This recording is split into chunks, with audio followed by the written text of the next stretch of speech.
En el nombre del Padre, y del Hijo, y del Espíritu Santo. Amén. Ven Espíritu Santo, ven a iluminar nuestras inteligencias y a defendernos del mal.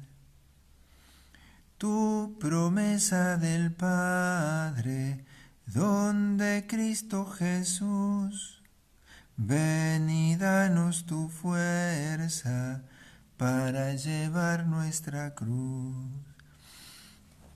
Ven Espíritu Santo, ven a iluminar nuestras inteligencias y a defendernos del mal. Inmaculado Corazón de María, sé la salvación del alma mía. Gloriosa Santa Elena, ruega por nosotros. En el nombre del Padre, y del Hijo, y del Espíritu Santo. Amén.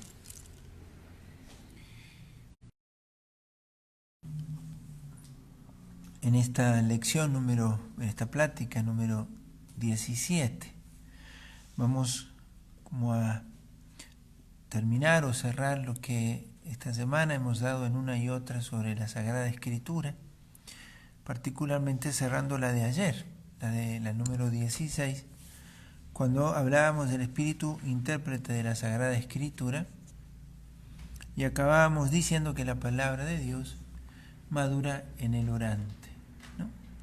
Pero esto de interpretar según el espíritu con el cual la palabra fue inspirada. Hoy vamos a cerrar ese tema con el Espíritu Santo y el sentido de la Sagrada Escritura.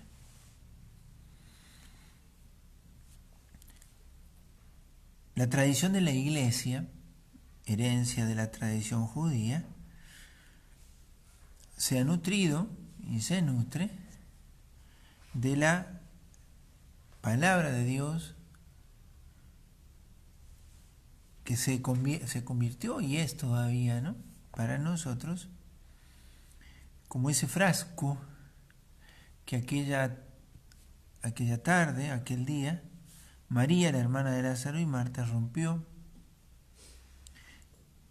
allí en Betania y cuyo perfume impregnó toda la casa, ¿no? La palabra de Dios, la Sagrada Escritura, es ese frasco en el que el Verbo tomó la carne, o sea, el perfume se vistió de carne, o sea, el perfume está en la carne, el Verbo habita la carne, y se hizo palabra escrita, ¿no? O sea, se encarna también en la Escritura. En la Sagrada Escritura es ese frasco, como la humanidad de Cristo, que contiene el Espíritu de Cristo, que es el aroma de Cristo, que exhaló al momento de la cruz, al momento de la resurrección. Entonces, esa imagen a nosotros nos permite de alguna manera como figurarnos, pero yo quisiera que fuera también para que valoráramos la Sagrada Escritura como el lugar en el que Dios tiene puesta para con nosotros una cita, ¿no? Dios exhala su perfume ahí, en la palabra escrita, y eso ha nutrido la vida espiritual de 2000 años de vida de la Iglesia. O sea, no hay posibilidad de haberse encontrado con el Señor sino a través del instrumento de la palabra escrita. Esa palabra escrita que es proclamada en la Sagrada Liturgia, ¿no? La palabra en la liturgia alcanza su momento más alto. Si uno tiene que decir dónde la palabra de Dios escrita tiene su mayor eficacia, es en la Santa Misa. Vieron que el sacerdote, cuando proclama el Santo Evangelio, y el Evangelio son los libros centrales de la Sagrada Escritura, ¿no es cierto?, los 4 Evangelios, el sacerdote antes de proclamar el Evangelio hace una oración, ¿no?, que que purifique sus labios para que pueda anunciar dignamente el Santo Evangelio. Y acabado de rezar el Evangelio, dice: palabra del Señor, que la proclamación de tu palabra me purifique de mis pecados. Dice interiormente. Yo aquí traje hoy el Evangeliario. Es el libro de la liturgia de la palabra que contiene los evangelios de todo el año y de todas las solemnidades y todas las fiestas. Es el Evangeliario. Es un libro litúrgico, no tan frecuente. Nosotros lo estamos teniendo en nuestras celebraciones, solemnidades sobre todo, y hacemos procesionalmente ese camino desde donde está el Evangeliario hasta la proclamación del Evangelio, que es en el ambón. Pero cuando la palabra es proclamada, ahí alcanza su lugar, porque la palabra no fue escrita para que quede escrita, sino que fue escrita para ser proclamada, declamada, buscando a ese pueblo para el cual está destinada, ¿no? Entonces, el Espíritu Santo en la liturgia, como el Espíritu Santo en la Sagrada Escritura, es un aroma que se exhala, es un aroma que busca inundar la casa del corazón, la casa de nuestra iglesia, ¿no? La casa de nuestro mundo. Entonces, en ese contexto, es que queremos darle otro pasito más. Ya esto hemos hecho en su momento cuando hablábamos de la oración, cuando dimos la explicación de la lección, pero esto no lo habíamos explicado, no le detuvimos nosotros, lo vamos a tomar en estas pláticas de preparación a Pentecostés, donde queremos ver la virtud del Espíritu Santo, su acción, su poder, su modo de trabajar en nosotros, porque a veces nos puede resultar muy extraño. Si nosotros, antes de haber comenzado estas pláticas, hubiéramos tenido que decir algo del Espíritu Santo, ¿qué hubiéramos dicho?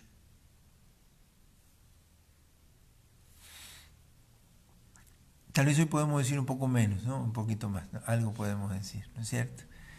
Algo más. Pero en la palabra de Dios y en la liturgia está su acción permanente, constante. ¿Dónde yo he de buscar al Espíritu Santo? En las Sagradas Escrituras y en los sacramentos. Por sobre todo allí. Entonces, cuando yo me acerco a la Sagrada Escritura, ya decíamos, el Espíritu habita las Sagradas Escrituras, es ese aroma que exhala, ¿sí? Que exhala la palabra. La tradición de la Iglesia ha hecho que la palabra de Dios pudiera ir manifestando toda su riqueza. La palabra de Dios ha ido formando las almas de los santos. La palabra de Dios transmitida en la tradición y también en la Sagrada Escritura, pero sobre todo en la Sagrada Escritura. Entonces, hoy vamos a tomar de esto, de la Sagrada Escritura, los sentidos. A ustedes les ha de llamar tal vez, o les va a llamar la atención, no lo sé esto que vamos a decir ahora, pero no es tan frecuente decirlo, pero está en el Catecismo de la Iglesia Católica. Un texto de la Sagrada Escritura contiene siempre dos sentidos, ¿no? Y esto fue madurando en la tradición de la Iglesia, ¿sí? Está el sentido literal, que es el sentido que le ha dado el escritor sagrado, al que el Espíritu Santo inspiró. Relata un hecho histórico, relata de pronto una enseñanza a través de un ropaje no histórico, narra una historia en la que da una enseñanza, prosa, verso, ¿no? Ese es el sentido literal, es la intención del escritor sagrado. Y después está el sentido espiritual, que es lo que ese texto contiene, no solo para el tiempo en que se escribió, sino para todos los tiempos. Hoy yo me acerco a la Sagrada Escritura y leo un texto y me encuentro con la intención del escritor sagrado, o tengo que aprender a descubrirlo, ¿no? ¿Qué está queriendo decir este escritor? Relata un hecho que tal vez culturalmente lo que describe es muy lejano a mí. Averiguo, hago un estudio exegético, se dice. Exegético quiere decir sacar el sentido del texto. de lo que quiso decir el que lo escribió. ¿Por qué escribió esto? Entonces aprendo a conocer un poquito lo que está en el lenguaje del escritor sagrado, que usa su conocimiento, su lengua, su ambiente, su comprensión del mundo para poder escribir los que escribió. El sentido espiritual hace que ese texto eduque en todos los tiempos la fe, la esperanza y la caridad de los creyentes. Y eso es lo que vamos a explicar hoy. Entonces, el sentido literal es el significado de las palabras, lo que tuvo el escritor sagrado. Y ese es el fundamento. Yo no puedo quitarle el sentido literal. Porque si no, yo corro el riesgo de hacerle decir lo que a mí se me antoje o me guste. ¿Sí? Ya ayer poníamos algún ejemplo. ¿Sí? El escritor que escribe los relatos de la creación, yo tengo que hacer exégesis de esos relatos para saber lo que quiere decir el escritor sagrado. El mundo fue creado en 7 días. No es eso lo que quiere decir el escritor sagrado. El escritor sagrado usa el esquema de 7 días para hablarnos de la creación. ¿Por qué? Porque la creación tiene un sentido litúrgico. Es el ámbito en el que a Dios se le ha de dar gloria, ¿no? Y usa el ámbito de 7 días porque es el que ellos conocían para su culto, ¿no? Y lo primero que crea es la luz. ¿Por qué? Porque el ámbito de Dios siempre es la luz. Y ahí empieza, y así. Podríamos explicar el relato, pero no es la intención esta de hoy. Partiendo del sentido literal, que es el sentido que el Espíritu Santo también quiso y quiere, porque cuando relata un hecho histórico, Abraham, Moisés, David, Saúl, Salomón y los hechos del Antiguo Testamento o del Nuevo, en ese hecho, en ese acontecimiento, está aconteciendo Dios. De alguna manera se está revelando. Y describe tal vez un hecho que sucedió mucho tiempo atrás, porque los relatos no son contemporáneos a los acontecimientos, al menos de modo ordinario. Hay una lectura de un hecho histórico que sucede con la luz del Espíritu Santo. Dios permite que quede consignado por escrito el sentido de ese acontecimiento. Hay cosas que ellos leen de un acontecimiento, develando detrás de eso los favores que Dios le hizo a su pueblo. En ese momento, cuando acontecían, tal vez los que lo vivieron no lo dimensionaron tan así. Pero el sentido de aquel acontecimiento va a ir madurando en el corazón del pueblo oyente. ¿Por qué? Porque la revelación no es una revelación de un dictado, es un acontecimiento. Dios acontece con hechos y palabras y va acostumbrando al hombre a tratarlo a él. Cuando suceden los hechos, los hombres no nos damos cuenta muchas veces que Dios es el que está obrando. Cuando nos pasa decimos una desgracia. Hay desgracias que se convierten después, mirándolas desde Dios al paso del tiempo, es una gracia. Que me pasara aquello, permitió esto otro. Cuando me pasaba, yo no lo veía como de Dios. Leído al tiempo, yo digo, bendito sea Dios, que permitió aquello que fue una desgracia en aquel tiempo y hoy lo celebro como un toque de su misericordia. Bueno, el sentido literal del texto tiene que ver con el sentido que le da el escritor sagrado, que es también del Espíritu Santo. Y el segundo sentido es el sentido espiritual, por el cual el texto, escrito en un tiempo, en un contexto, se hace también instrumento de oración, de instrucción, de educación de la fe, la esperanza y la caridad de todos los creyentes. O puede serlo, podemos nosotros no tomarlo, pero es lo que quiere ser. En la tradición de la Iglesia esto maduró, y de eso quisiera hablar un poquito más, porque así vemos conjugado la acción del Espíritu Santo. La intención del Espíritu detrás del escritor sagrado. La intención del Espíritu que hace que ese texto vaya madurando en la vida de la Iglesia, desplegando su virtualidad. ¿Recuerdan ustedes cuando decíamos que la revelación está acabada? Sí, pero no está completamente explicitada.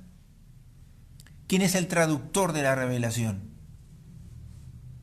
¿Recuerdan? ¿Recuerdan? Los santos. Se los recuerdo por las dudas. ¿Recuerdan que decíamos el traductor de la revelación? ¿Quién es? ¿Quién es el que pone hoy en mi tiempo, de alguna manera, a la luz el significado de la revelación? El santo. Porque el fin de la revelación no es que Dios quiere ser solo admirado, sino que Dios quiere acabar su creación haciendo que su palabra encuentre un oyente, un orante, que es un santo.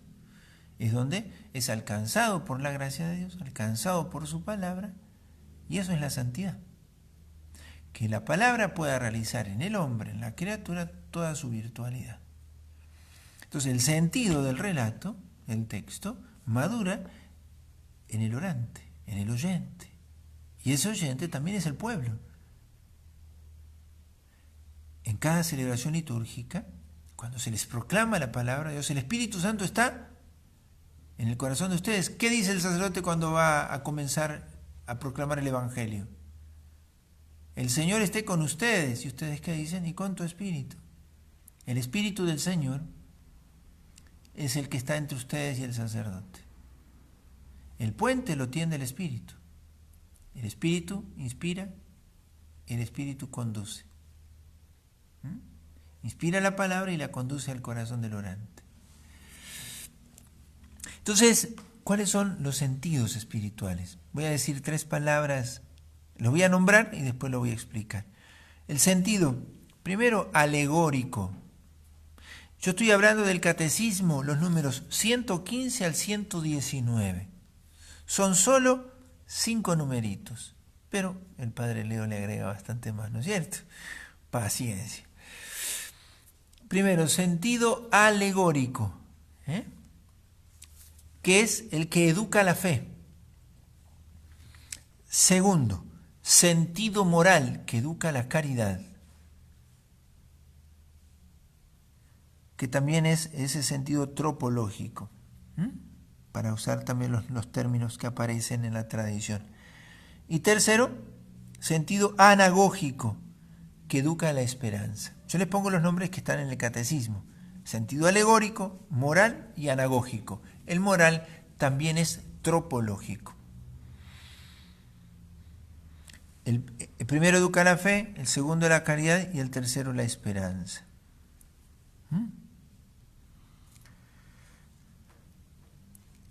¿Quién es el centro de toda la Sagrada Escritura?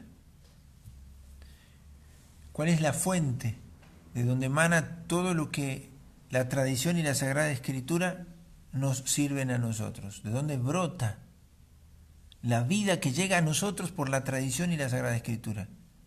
La fuente es Cristo.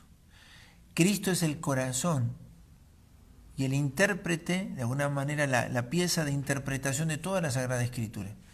Todo se comprende en Cristo. Sin Cristo, nosotros sufriríamos terriblemente mirar el Antiguo Testamento.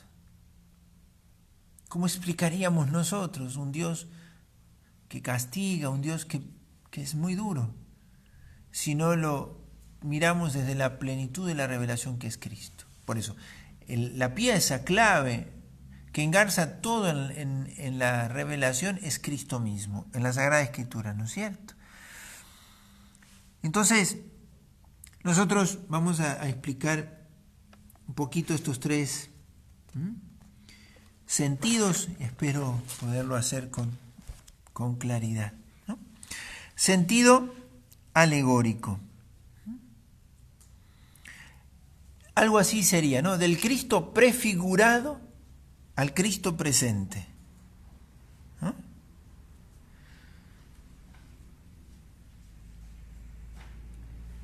De alguna manera es como la conversión del entendimiento.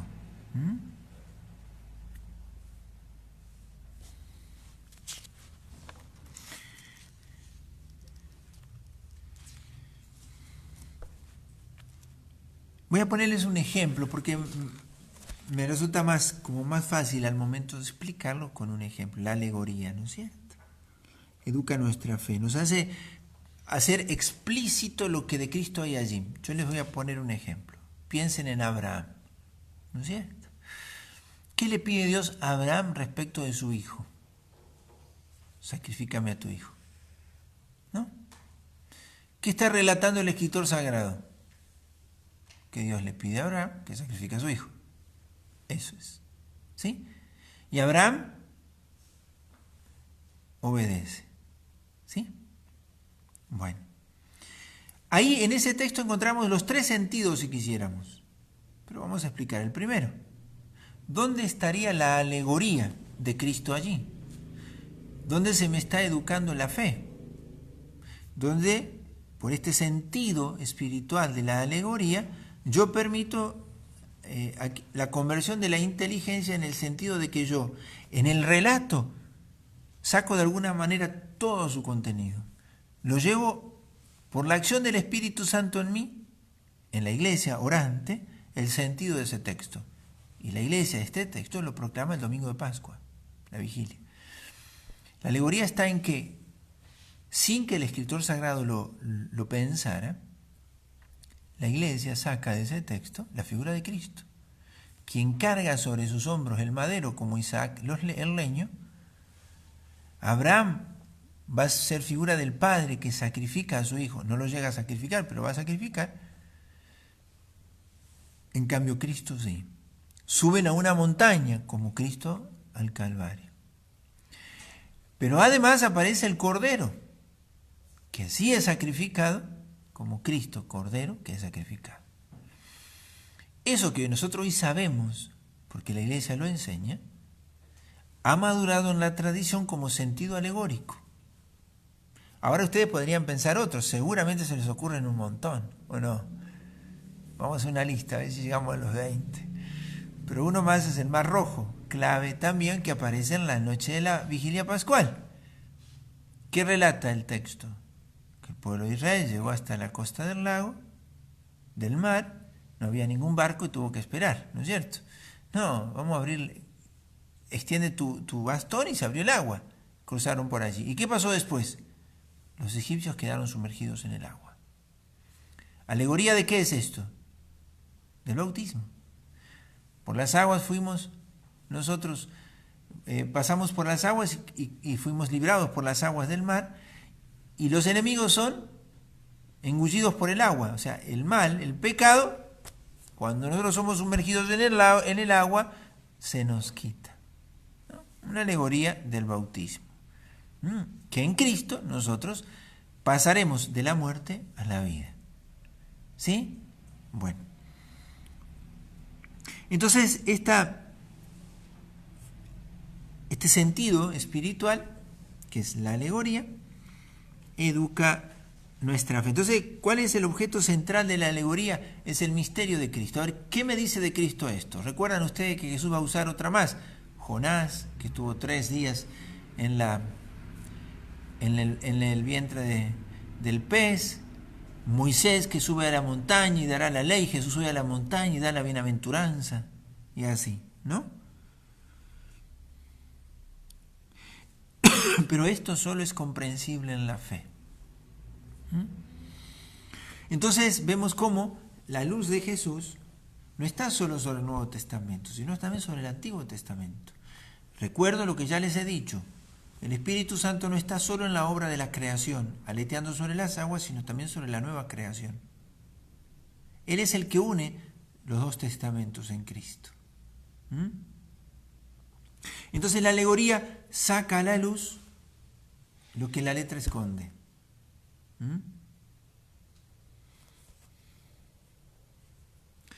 Entonces, la alegoría no estaría tanto en el texto como tal. Lo que Abraham, no es que el escritor sagrado escondió detrás de eso un secreto que tenía que descubrirlo alguien. No.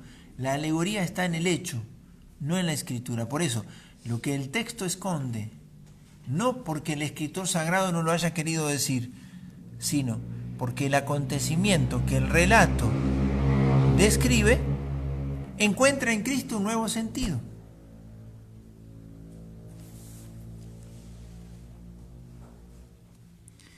Y es así como en la iglesia orante, la alegoría va permitiéndonos madurar la comprensión del hecho de Cristo. Ya le digo, sin eso sería muy difícil orar con el Antiguo Testamento, nos sería muy difícil.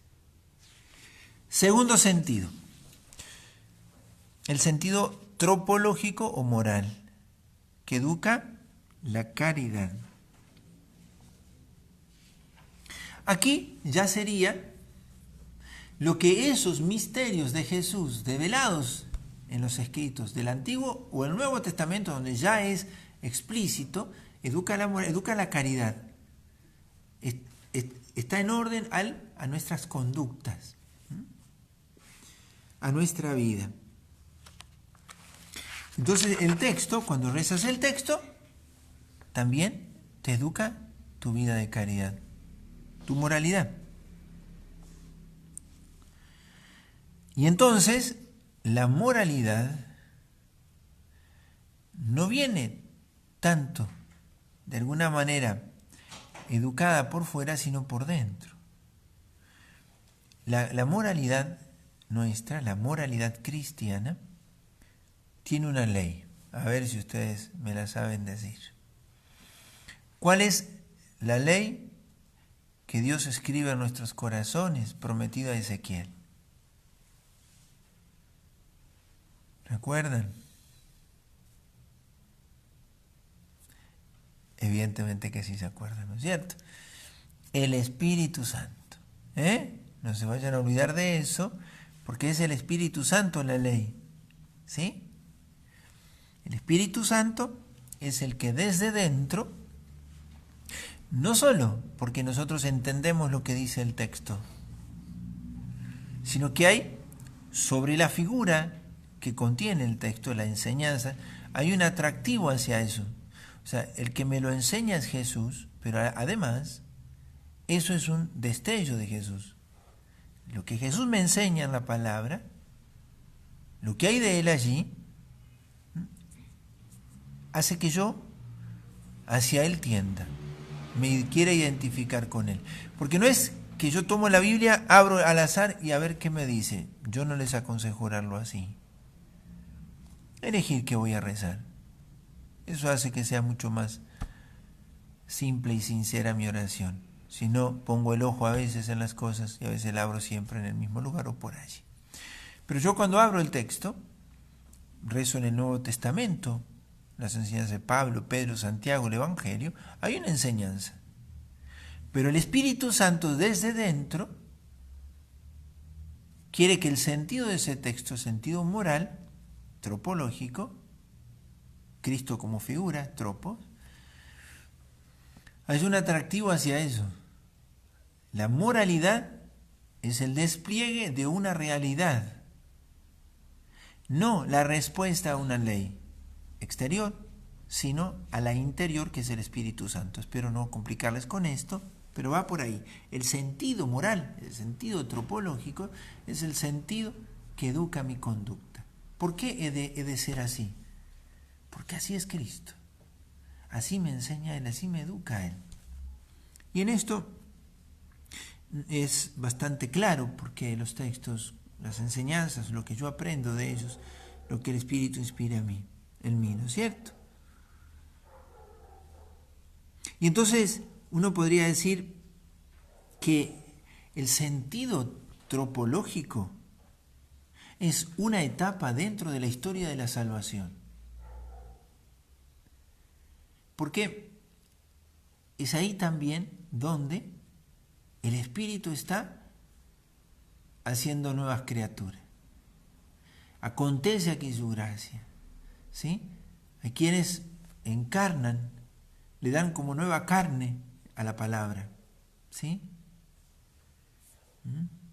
Es como que la palabra toma carne en la vida de aquel que se deja moldear según la figura de Cristo. Pablo va a hablar de esto, ¿no? Educados o crecidos hasta la altura, a la medida de Cristo, ¿no? Entonces, porque si no, podemos usar la Biblia para moralizar la Biblia. O sea, La Biblia enseña todo esto, muy bien, pero no es desde fuera que el hombre adhiere a Cristo.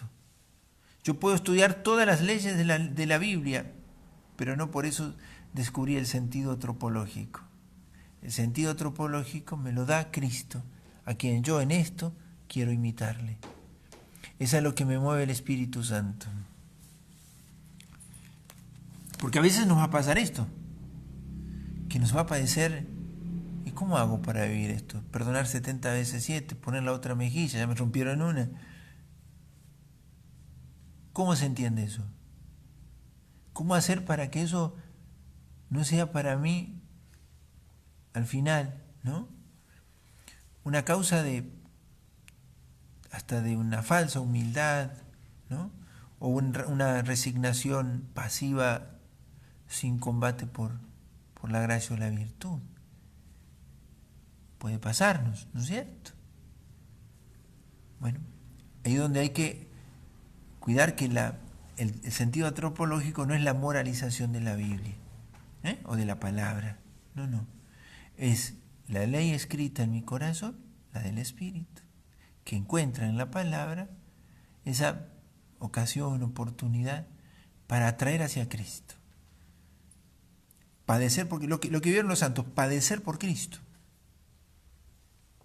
Si nosotros eligiéramos el martirio, dejaría de ser martirio. Martirio es una gracia.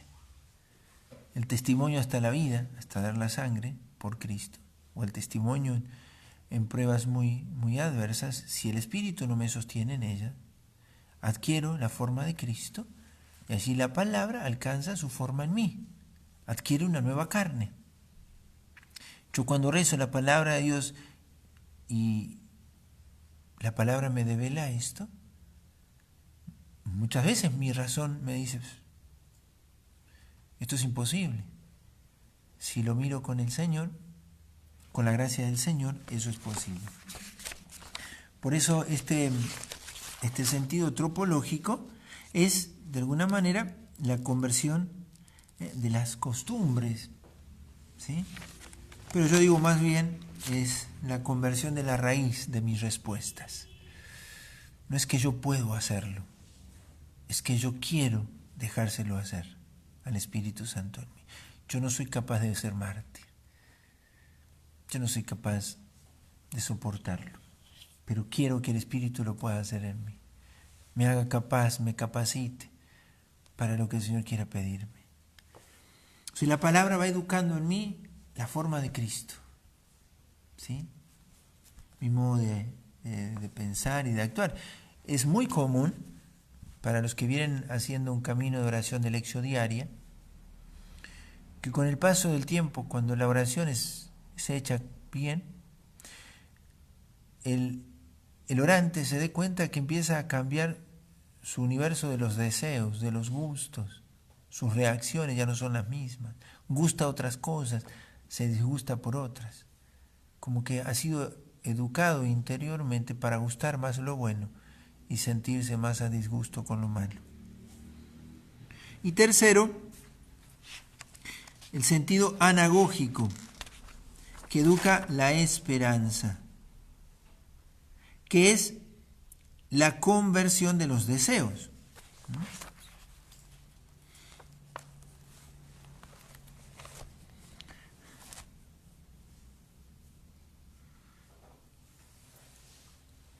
¿Qué quiere decir esto? Que educa la esperanza. Los textos, que significa anagógico, ¿no?, significa hacia arriba, ¿no?, conducidos hacia arriba. La palabra de Dios educa los deseos de lo que está más allá. La palabra de Dios también tiene esa virtud, el sentido espiritual de la palabra, el sentido anagógico, educa nuestra esperanza.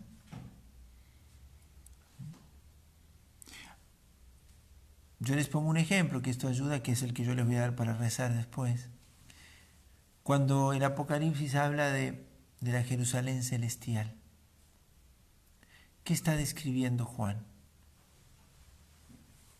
¿No? Le está escribiendo al pueblo de Dios y que está encendiendo en sus corazones cuando les invita a leer esto? El deseo por lo que viene. Entonces la palabra también educa no solo la fe, la caridad, sino también el deseo de las cosas más altas, las definitivas. El que ora en verdad la palabra y madura este deseo, este sentido, en la oración, deja que estos sentidos maduren y crezcan, descubre en los textos esto que solo parece ser realizado acabadamente allá. Y allá no es allá en el tiempo, o sea, como el paso de los tiempos, sino en la plenitud de lo que yo he de ser. ¿Sí? Alienta mi esperanza. Y entonces lo que está delante forma mis decisiones hoy. Yo quiero estar en la Jerusalén celestial. Yo quiero un día tomar mate con el cura Brochero. Pues, por supuesto. Él se contagió de la lepra tomando mate, ¿sabían? Visitando a un leproso, parece ser que allí se contagió de lepra, ¿no? ¿Cómo no vamos a querer tomar mate con el cura Brochero? ¿Las habrá preparado bien? No lo sé. Yo se los preparo, vamos a ver, pero... ¿no? Y eso es ¿no? Sentido anagógico.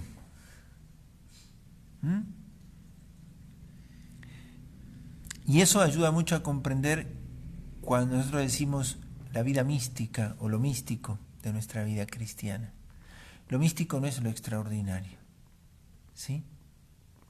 Lo místico es aquello que nosotros somos capaces de recibir que viene de adelante. Parece raro decir que hay cosas que vienen de adelante, vienen del futuro, de la plenitud. Dios viene de la plenitud. En cada Eucaristía, ¿qué hacemos? Viene la plenitud y acontece en nuestro tiempo, ¿no? Entonces, el futuro viene y le da forma a mi vida de hoy y la hace plena. ¿Por qué decís eso? Si yo soy ciudadano del cielo. ¿Por qué vivís de esa manera? Yo soy ciudadano del cielo. ¿Quién te da ese sentido, digamos, anagógico? La palabra, el Espíritu en la palabra. No solo trae lo del pasado y lo hace entender en Cristo, sino que también trae el futuro. Y por eso él y la esposa en la iglesia dice, ven Señor, ven Señor Jesús.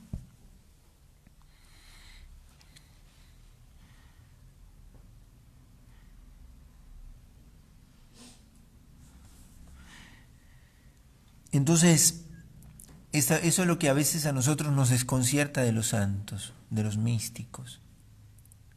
San Maximiliano María Kolbe. Y si él no hubiera decidido entrar en el búnker, no hubiera cometido ningún pecado, ¿no? Canjeó su vida por la de otro. Uno podría decir, si Maximiliano María Kolbe hubiera vivido 20 años más, ¿cuánto más bien hubiera hecho? Eso es un cálculo humano, ¿no? El místico, el santo, entendió este sentido anagógico. Es un vivir según ¿qué? Según la plenitud. No miden lo más en números, no, sino en intensidad. Un solo acto de amor perfecto hace más digna la vida de una persona que 100 años tibios. Según este sentido anagógico, el sentido anagógico de la palabra nos ayuda a vivir esta dimensión. Y por eso tenemos que decirlo que como dice San Juan de la Cruz, nuestro paladar tan hecho para gustos de la carne y mundanos nos hacen duros comprender estos lenguajes del cielo. ¿Sí? Esto que la Iglesia enseña en estos números que ustedes lo van a poder estudiar, no están preparados para lenguajes mundanos, para oídos o paladares mundanos. Esto es de la tradición de la Iglesia y lo recoge el catecismo. Hay muchos textos de los padres de la Iglesia, algunos santos, que hablan de estas cosas. San Agustín y Orígenes, San Agustín Santo, Orígenes, un escritor de la época de los padres, desarrollaron mucho lo de la alegoría, por ejemplo, ¿no? O estos sentidos, pero sobre todo esto, traer el Antiguo Testamento y sacar a luz lo que contiene de Cristo. La palabra que educa nuestras conductas y nuestra vida, no para moralizarla, pero la moral es una consecuencia del ser, no de la ley. Yo soy moralmente bueno cuando soy lo que debo ser, no cuando hago lo que debo hacer. Cuando hago lo que debo ser, lo que hago corresponderá a mi naturaleza y a mi fin, a mi condición de hijo de Dios destinado a la gloria. Y ahí viene el sentido, el sentido anagógico del texto. Yo descubro de pronto que en el texto se me enciende el corazón hacia el cielo. Por ejemplo, el Evangelio de hoy. No los elegí, no me eligieron ustedes, yo los elegí. No hay amor más grande que dar la vida por los amigos. ¿Sí? El que da la vida, ¿qué espera? ¿La muerte o la vida? Ese texto tiene un sentido anagógico bastante claro. ¿Sí? Pero además, Jesús no da la vida por los amigos, sino por los enemigos, y los hace amigos cuando se entrega. Si Jesús no se hubiera entregado, ¿quién de nosotros hubiera sido amigo de Él, rescatado por la gracia? Y así podemos sacar, ¿vieron cuántas cosas del texto bíblico si nos dejamos educar por el Espíritu Santo? El Espíritu Santo está allí haciéndonos descubrir el sentido que por 2000 años la Iglesia ha ido sacando como de su fuente. Es un frasco de aromas que buscan inundar el mundo. ¿Sí? Háganse esta imagen. Este es el frasco. Aquí está el perfume. Rompan la letra. O sea, guárdenla, léanla, memorícenla y dejen que el perfume se exhale en la vida. Eduque la fe por la alegoría, la caridad por la tropología, por el sentido tropológico, y la esperanza por el sentido anagógico. Y nuestra vida espiritual estará siendo educada por la palabra. Bueno, que el Espíritu Santo nos regale valorar la palabra de Dios. ¿Sí? Cada domingo cuando vamos a misa, cuando ustedes escuchan que se canta el aleluya, o antes que ya nos disponemos a la palabra de Dios, siéntanse ustedes, ese pueblo al que Dios le ha destinado su palabra, para educarles la fe, la esperanza y la caridad, o la fe, la caridad y la esperanza en este orden de los sentidos, el sentido espiritual de la palabra, ¿no? Es la Iglesia la primer destinataria de la palabra, ¿eh? Para orar, justamente yo tomé del capítulo 21, el capítulo 21 completo de Apocalipsis, hasta el versículo 5 del capítulo 22, que es toda la descripción de la ciudad, de la Jerusalén del cielo. Apocalipsis 21 completo, y del capítulo 22 hay que seguir hasta el versículo 5. La iglesia vestida de novia, ¿no? Es una figura.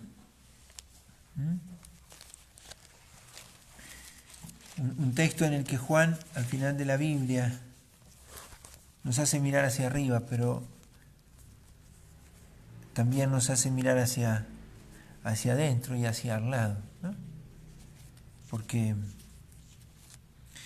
si esa es la realidad a la que Dios nos está ordenando, esa realidad ordena hoy nuestras decisiones.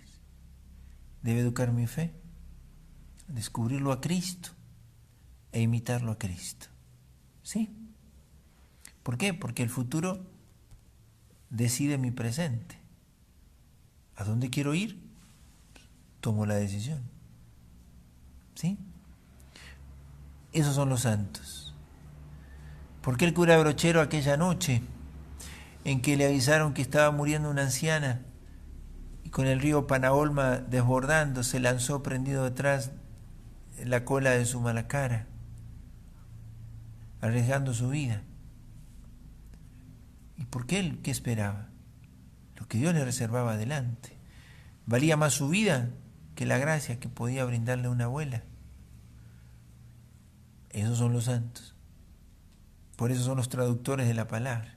Los que viven los dos sentidos, literal y espiritual, y el espiritual lo hacen madurar ellos, por la fe, la esperanza y la caridad. En ellos se ve claro estos sentidos de la palabra. Ellos la encarnan. Descubren en todo a Cristo, lo imitan a Cristo y lo buscan a Cristo, lo esperan, ¿no? Bueno, a la Virgencita le encomendamos esta plática. Mañana no tendremos, mañana solo habrá adoración al Santísimo, expondremos el Santísimo mañana por la noche, un poco más temprano, 8 de la noche vamos a exponer el Santísimo mañana. Para los que quieran, vamos a rezar juntos el rosario y ahí, si ustedes quieren, tengan su Biblia y hacer alguna de estas pláticas que hemos tenido o el Evangelio del domingo como lección, ¿no es cierto? Y sentarnos para que el frasco exhale su perfume e impregne mi vida, mi alma, ¿no? Y el domingo lo mismo, vamos a dejar sábado y domingo sin pláticas, porque ya el lunes vamos a comenzar, de lunes a jueves, las últimas 4 pláticas, y ya el viernes 22 vamos a comenzar el otro esquema, que es el retiro de Pentecostés, que va a ser un retiro de lección divina. Les voy a preparar 2 lecciones divinas diarias a las 4 de la tarde y la otra va a ser dentro de la misa. Pero ya se los voy a indicar la semana que viene. Con esta terminamos la lección 17, para que los que no hayan podido hacerla toda lo puedan hacer, o bueno, gustar. Es para orar, una horita de oración con el Espíritu Santo. Vamos a tomar de lunes a jueves las últimas pláticas, y ya después del viernes comenzamos con otro horario hasta Pentecostés, y preparamos así nuestra consagración de la parroquia al Espíritu Santo. Nos confiamos a la Virgen. Dios te salve María, llena eres de gracia, el Señor es contigo. Bendita tú eres entre todas las mujeres y bendito es el fruto de tu vientre, Jesús. Santa María, Madre de Dios, ruega por nosotros pecadores, ahora y en la hora de nuestra muerte. Amén.